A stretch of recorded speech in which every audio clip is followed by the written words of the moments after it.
We have some more breaking news coming in at this point in time. India's Army Chief General Bipin Rawat has reached the Prime Minister's residence in India's capital, New Delhi. The Army Chief's visit comes after ceasefire violations by Pakistan.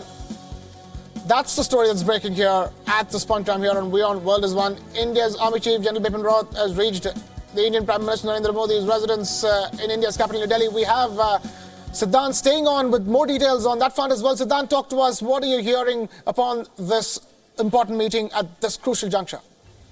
Well, the Indian Prime Minister has already been briefed about today's developments, and of course, Army Chief will be briefing about the developments. We know there are troop movements happening on the India-Pakistan border.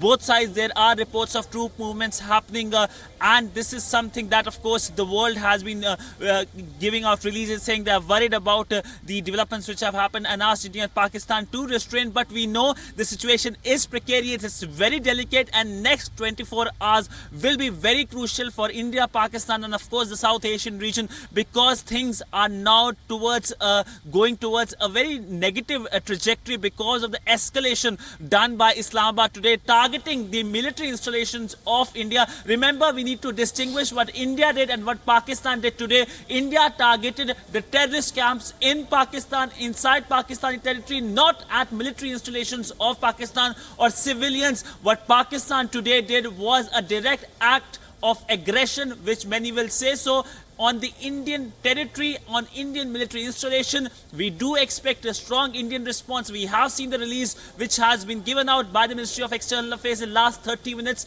in which it's clearly mentioned that India has the right to respond against violation of its sovereign territory, of its the airspace being violated, and we do expect a response that, of course, the world is right now waiting, and of course situation right now very precarious in the Indian subcontinent.